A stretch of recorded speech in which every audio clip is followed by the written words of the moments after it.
And then eventually, obviously, Twitch came out of Justin TV. Yeah. Twitch, exactly. So we had Justin TV. It started off as us trying to make our own show. The show was not good, to put it kindly. And then luckily we opened up as a platform. Anyone could broadcast. And eventually people were like, hey, we want to broadcast games. And it became Twitch. And the rest is history. It does say something about when you're an entrepreneur, the ability to pivot, or just as you're building stuff and you're being of action and listening to customers, that sometimes you'll just fall into a gold mine or a diamond mine. I mean, it's basically what happened. You had no idea that video games would be the concept here. You were making a modern day Truman Show. Yeah, we drove the clown car into the diamond mine, as the saying goes. That's the famous, for people who don't know that reference. Zuckerberg once said Twitter was like a clown car that drove into a gold mine or something. And it was so cruel, but in some ways so accurate and so on brand for Zuckerberg that it stuck. Because it is true. They started, people forget, Odeo was the original idea that Evan Williams was working on. And he wanted to build a platform for podcasting. Yep. In the earliest days of podcasting, like, again, 14 years ago. Before anyone knew what podcasting was. Nobody knew what podcasting was, and nobody wanted to do it, basically. People thought it was stupid. It was like, you want to do a radio show? Why don't you just, like, what's the point of that? Just do a radio show. And then famously, I think Evan said, we need to come up with something here. And I guess Jack was working on just updating your status. Just what are you doing right now? So the idea was, I believe, inspired by remember Yahoo Messenger had, like, you could pick your status? Yeah. Like, I'm out. And AOL, AIM had that too. You could had it too. Status bar and then put a message on it. Right. You could be like sleeping or in a meeting or whatever. And so it's just to update your thing. But they too stumbled into it. It says something about entrepreneurship. I'm trying to think of a company that didn't stumble into their eventual business model. Uber went from black town cars to ride sharing and then food. Airbnb, they were doing something else too. What was their original business? They were trying to, I forgot what their original business is, but they had a different business and they were trying to make money to survive and work on their business. So they decided to rent out their apartment, like air mattress on the floor of their apartment for a design conference that was in SF to, like, generate income so they could pay the rent. Now, just think about that. You're so desperate to make your rent that you come up with a business idea that then becomes arguably one of the 5 best ideas of the last 2 decades in Silicon Valley. I think so. Yeah. It's incredible. It's incredible. It just proves if you have the right people who are, like, highly motivated and relatively smart and and stink of desperation, then they're going to figure it out if you give them enough time. You're going to figure something out. And there's, like, enough time, and then there's sometimes too much time. If you have too much money, you've probably seen this. Companies got, like, infinite amounts of money. There's no pressure to make the diamond, right? Yeah, you got to, exactly. You have to, that's the problem with all the people who are successful and try again, like, yours truly, where you have a little too much resources and there's not enough desperation. You have to have, like, that ticking time bomb of, like, how much money is in the bank. That's sub 1 year, to keep you motivated.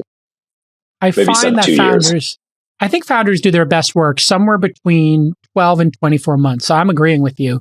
If it's over 24 months, they're just like, they put the infinity symbol for their runway. Like, we have infinite. And I'm just like, okay.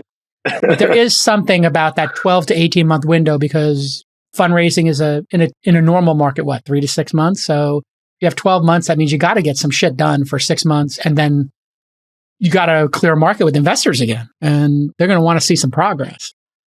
Yeah, you have a clear window to figure it out. If you don't figure it out in this time, then you're clearly going to be dead. So you got to do something.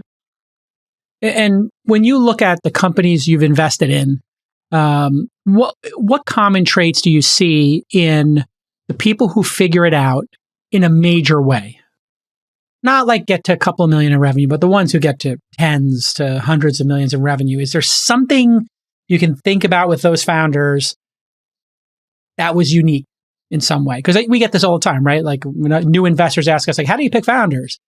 And there's so many different types. Like if you look at the Airbnb founders, they're designers, right? They were, not developers. And then you have people who are hardcore developers. You got people who are hardcore business operations people. It can be different archetypes. But do you see some trends or behavior patterns, I'm wondering, in the early days? Yeah, I think it's those people who, you're like you said, your technical background or whatever, it doesn't matter. It's people who are like business people who are successful, engineers who are successful.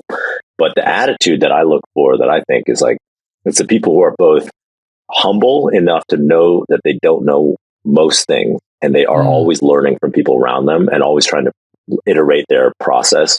But then they're also confident enough to keep going for potentially ever.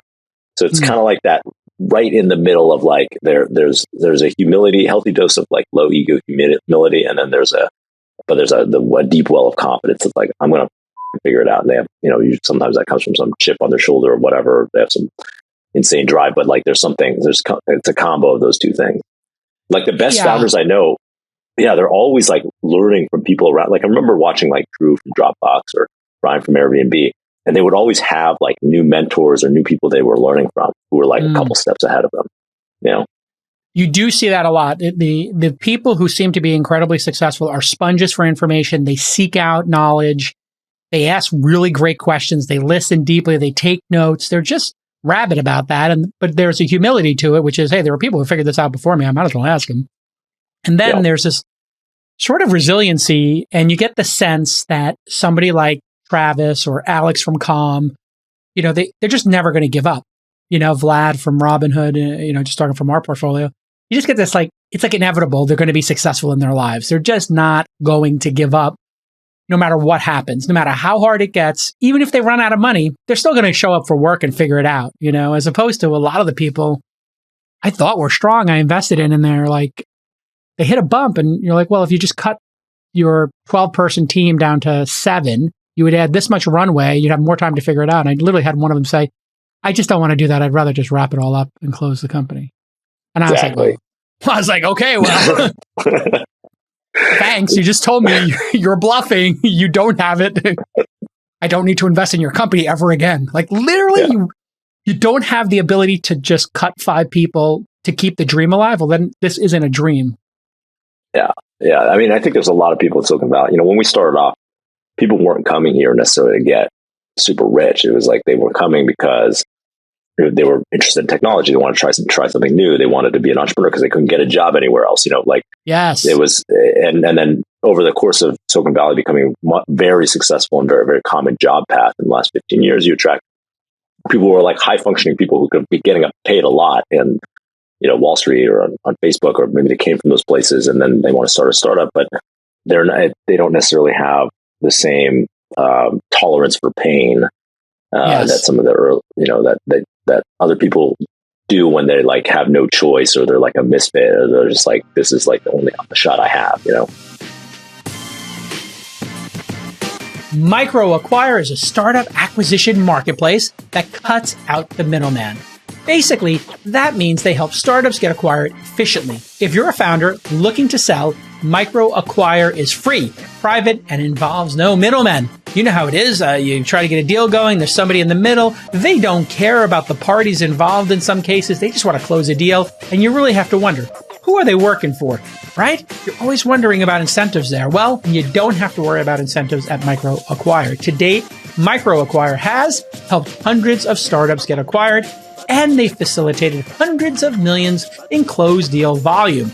Their platform includes over 100,000 buyers, including me. I'm paying for the service. It's pretty great. There are thousands of startups currently listed for sale, and hundreds of successful acquisitions have occurred so far. Founders get free and instant access to over 100,000 trusted buyers while staying totally anonymous.